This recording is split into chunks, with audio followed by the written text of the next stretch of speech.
Hey everyone, and welcome back to another great episode on the Hope and Renewal podcast. This is where faith meets real life and hard truth is held with compassion. Again, this is your favorite host, Antonio Banks. I want to thank you for tuning in. I hope and pray that this message speaks to your heart. And if it does, that you do not keep it to yourself, but you will share it with somebody else.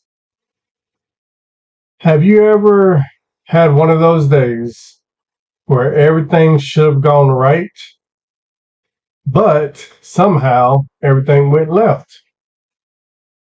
I want to go back a few years ago. I was headed to a job and interview about 45 minutes away. I had just enough gas in the tank to get there and back, or so I thought. I typed the address into my phone, and as soon as I pulled out of the driveway, I told myself, I don't need this. I know where I'm going. See, I had driven that way before, not to that exact location. I figured I'd recognize a few landmarks, make a couple of turns, and get there just fine. But 30 minutes into the drive, I noticed something. Nothing looked for me anymore. The road signs didn't even ring a bell. The buildings were different. And I thought maybe I just took the long way around. Then came that uneasy feeling in my stomach. That quiet voice that said, you're lost. Though I tried to ignore it, deep down, I knew I had no idea where I was. So guess what? I pulled over, finally humbled enough to open my GPS. You know what it said?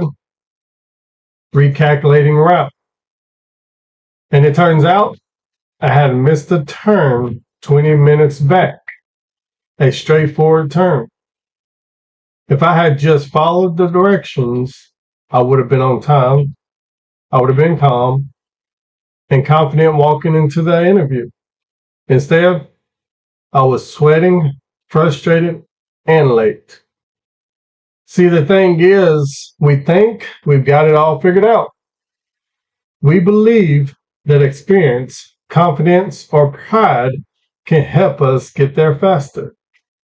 And before we know it, we're miles away from where we're supposed to be, looking for a signal, trying to find our way back to the road we were meant to travel. And it leads me to this question.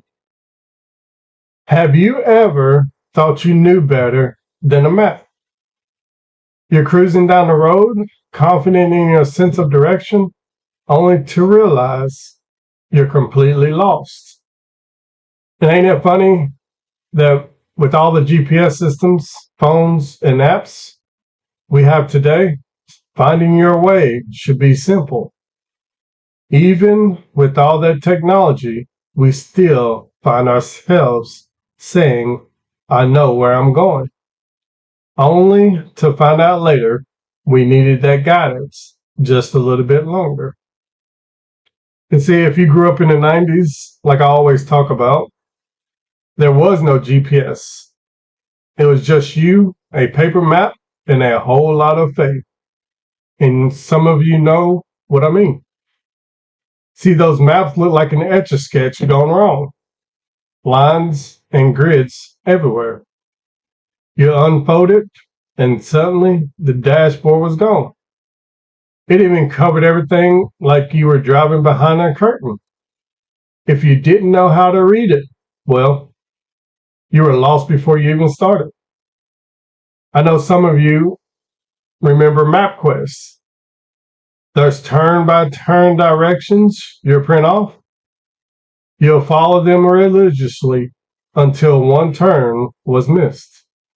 And suddenly, that little sheet of paper was useless.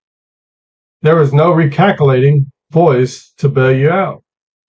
Just you, your pride, and the hope you'll find a gas station clerk who knew what go down yonder meant. See, those were the days when getting lost meant really getting lost. No reroute button, no Wi-Fi, no quick fix, just patience, prayer, and maybe a few arguments along the way. And ain't that how life works sometimes? We think we know where we're going. We've got our plans, our goals, and our sense of direction. And then all of a sudden, something happens. A setback, a mistake, a change of heart, and suddenly we're not where we thought we'll be. See, the thing is, God gives us directions. He gives us signs, warnings, and a gentle nudge. And instead of following them, we take what we call shortcuts. And most of the time, that shortcut becomes the long way around. We end up frustrated, confused, and asking the same question we do on the road. How did I get here? Sometimes it's not the lack of direction that gets us lost. It's our refusal to follow it. See, as kids, we all have someone trying to direct us. Maybe your parents, maybe our teachers, maybe even a mentor that you had. They gave us wisdom from roads they had already traveled. They warned us about the bumps, the wrong turns, and the detours. Instead, we still chose to test it out for ourselves. And I know that because I was that kid. I was that teenager. As a child, I was given directions, but I detoured. As a husband, I was given directions, but I detoured. And as a coworker, as a friend, and yes, even as an inmate, I was given directions, but I still chose my own route. See, the thing is, behind those walls, you quickly learn that wisdom doesn't just come from a book. Sometimes it comes from the old heads, the men who've seen it all. They'll tell you how to survive, who to trust, and what not to get caught up in. But pride still whispers, I got this. I don't need that. I don't need somebody telling me where I need to go. And that whisper led many men down roads they never meant to travel, even myself, and probably some of you. See, that same pride, that some stubbornness is not new. It's been around since the beginning. And let's take Judas Iscariot. He walked with Jesus. He saw the miracles firsthand, blind eyes open, the dead raised, lives transformed. Yet, despite walking with truth itself, Judas still detoured. He was directed to love, serve, and walk in faith, but greed and temptation whispered louder than grace.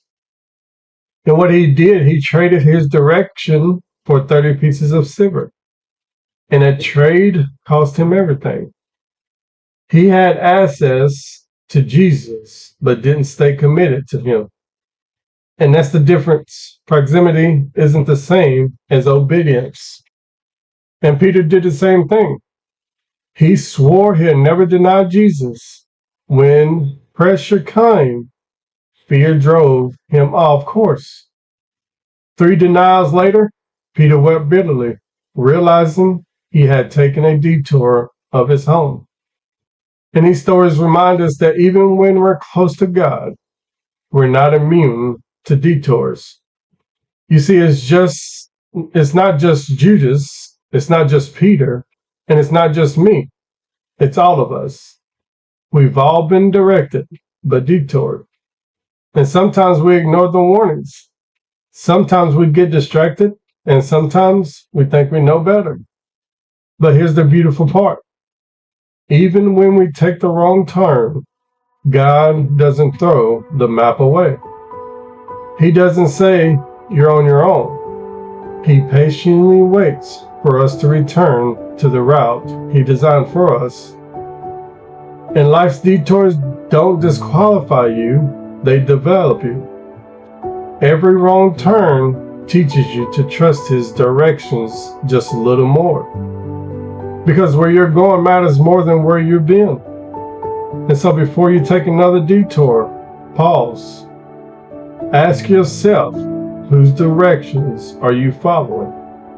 And I want to close with this. Are you following yours or God's? Because one will get you lost and the other will lead you to your home. Remember this, the Bible isn't just an old book full of stories. It's your map, your GPS, and your guide through chaos. And this is why Bible stands for basic instructions before leaving Earth. Let's follow the directions this time. And I want to thank you for tuning in to the Hope and Renewal podcast. Please go and subscribe and follow and leave a comment. And remember, every detour can still lead you back to destiny when you let God drive.